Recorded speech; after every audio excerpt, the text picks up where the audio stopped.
बिस्मिल्लाहिर्रहमानिर्रहीम। अस्सलामुअलैकुम ख़वातीन व हज़रात। उम्मीद करते हैं आप अम्मा अहलो यार जहाँ भी होंगे खैरियत से होंगे, इज़्ज़त व तकरीम के साथ होंगे। नाज़रीन, हमारे वज़ीर आज़म मोहम्मद शहबाज शरीफ साहब दौरा बरतानिया पर गए हुए थे। उन्होंने कल वहाँ पे सबसे पहले तो आखिरी रसूमात में शिरकत की, मलका एलिज़ाबेथ की। उसके बाद उन्होंने किंग चार्ल्स से मुलाकात की और फिर वो पाकिस्तान की सियासत के हवाले से सबसे अहम मुलाकात करने मोहम्मद नवाज़ शरीफ साहब के पास पहुँचे। इस मौके पे वहाँ पे पीटीआई और पीएमएलएन के कारकुनान के दरमियान आपस में तसादुम भी हुआ, नारेबाजी भी हुई, पोस्टर्स भी आवाज़ा किए गए, बहुत से मामलात वहाँ पे गड़बड़ रहे। और पहली बात तो ये कि बतौर पाकिस्तानी आपके मुल्क का वज़ीर आज़म, चाहे वो चोर है, चाहे वो कुछ भी है, चाहे वो रिजीम चेंज ऑपरेशन के ज़रिए आया है, चाहे वो चोर रास्ते से आपकी हुकूमत के अंदर आया है, लेकिन उसको इज़्ज़त देना बनता है। वो इस वक्त आपके मुल्क का वज़ीर आज़म है। तो हमारे ख़्याल में ये हरकतें जो कल वहाँ पे हुई वो बहुत गलत थी और इस बारे में हम मज़म्मत करेंगे कि मुल्क के वक़ार को मजरूह नहीं होने देना चाहिए, चाहे कुछ भी हो जाए। अब हम बात करते हैं नवाज़ शरीफ साहब की और शहबाज शरीफ साहब की मुलाकात के हवाले से। ये एक बड़ी अहम मुलाकात थी और पिछले काफ़ी दिनों से इस बारे में बहुत सी चेमगोइयाँ हो रही थी।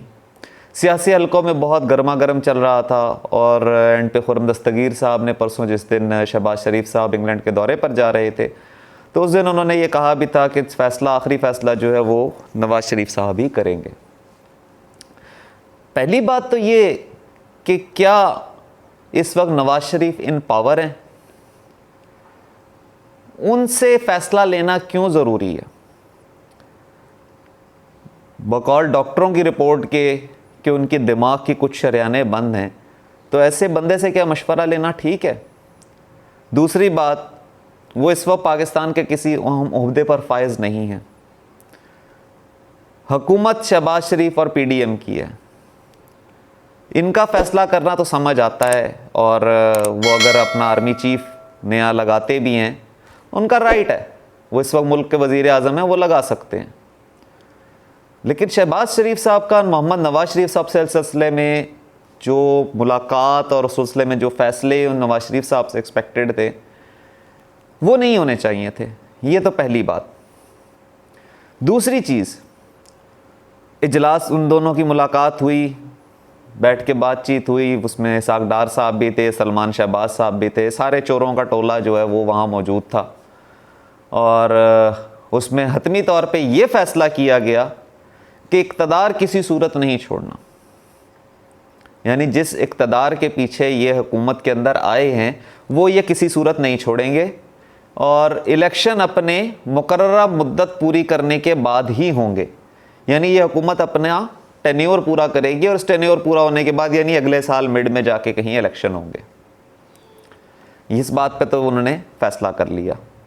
दूसरी जो सबसे अहम चीज़ थी वो थी आर्मी चीफ़ की तैनाती। ट्विटर पे बहुत सी बातें बाज़गश्त हैं, जिसमें से एक जनरल आसिम मुनीर साहब का नाम जो है वो सर फ़हरिस्त आ रहा है कि जी उनका नाम फ़ाइनल कर दिया गया है आर्मी चीफ़ के लिए। और मेरे ख्याल सीनियरिटी बेस पे भी सबसे आगे वही हैं और उन्हीं का जो है हक़ बनता है कि वो इस वक्त आर्मी चीफ़ बने। वैसे उनकी मुद्दत मुलाज़मत जो है वो 28 सितंबर को पूरी हो रही है। अब कहा यह जा रहा है कि इनको टेक्निकली एक्सटेंशन दी जाएगी। इनको एक्सटेंशन वो नहीं होगी, लेकिन टेक्निकली इनको जो है एक्सटेंड किया जाएगा और आर्मी चीफ़ के ओहदे पर इनको लाया जाएगा। अब आर्मी चीफ़ की तैनाती का फ़ैसला इन्होंने कर लिया, लेकिन इधर इमरान खान साहब इस बात से सख्त नाला हैं। उनके सब्र का पैमाना जो है वो लबरेज हो चुका है। कल उनकी पार्लिमानी कमेटी का इजलास भी था बनीगाला में, बड़े अहम लोग वहाँ पे शिरकत की उन्होंने। सब लोग इस चीज़ पे तो बज़िद थे कि जी इमरान खान साहब लॉन्ग मार्च की कॉल दे दें। और सुनने में ये भी आ रहा था कि शायद लाहौर से इस्लामाबाद की अगले आने वाले 2 हफ्तों के अंदर जो है वो कॉल भी आ जाए। लेकिन खान साहब इस चीज़ के बिल्कुल मुनाफी हैं। वो नहीं चाहते कि मुल्क हमारा इतना मुतहम्मिल नहीं है कि इस वक्त लॉन्ग मार्च किया जाए। सैलाब में तकरीबन 3.5-4 करोड़ लोग जो हैं वो मुतासर हुए हुए हैं, और इसके अलावा जो बकाया 19 करोड़ लोग हैं वो महंगाई के अंदर डूबे हुए हैं। तो उन्होंने कहा भी मुल्क हमारा इतना मुतहम्मिल नहीं है, लेकिन हम फिर भी 2 हफ्ते का वक्त देखते हैं।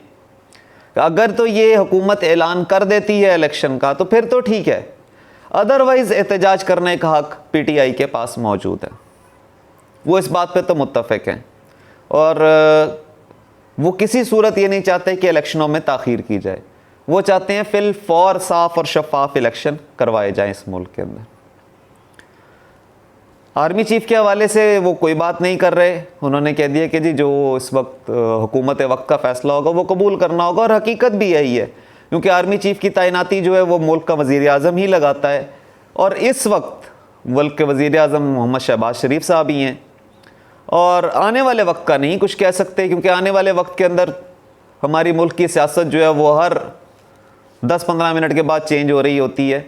तो उस लिहाज से आने वाले वक्त के अंदर अगर कहा जाए कि जी शहबाज शरीफ साहब वज़ीर आज़म होंगे या नहीं होंगे, ये तो आने वाला वक्त ही बताएगा। लेकिन फ़िलहाल की जो सिचुएशन है उसके अंदर यही ज़ाहिर हो रहा है कि शहबाज शरीफ साहब जो है वो अपनी मुद्दत जो वज़ारत उज़्मा की जो उनके पास है, यानी वज़ीर आज़म पाकिस्तान है, वो अपना टेन्योर पूरा करेंगे। इलेक्शन अगले साल के ऊपर वो लेके जाएंगे, आर्मी चीफ़ की वो तैनाती करेंगे। अभी नाम भी सुनने में ही आ रहा है, नाम आसिफ मुनीर साहब का, लेकिन फ़ाइनल नहीं है अभी कुछ भी चीज़ें। अभी कोई चीज़ फ़ाइनलाइज नहीं है। ये फ़ाइनलाइज्ड आखिरी टाइम में होता है जाके कि कौन आर्मी चीफ़ आएगा और कौन नहीं आएगा, और इसका इख्तियार वाकई हुकूमत वक्त के पास होता है, और हुकूमत वक्त इस वक्त PDM के पास है। अगले व्लॉग तक अपना ख्याल रखिएगा। चैनल को सब्सक्राइब करना ना भूलें। वीडियो पसंद आए तो लाइक और शेयर कीजिएगा। अस्सलाम वालेकुम।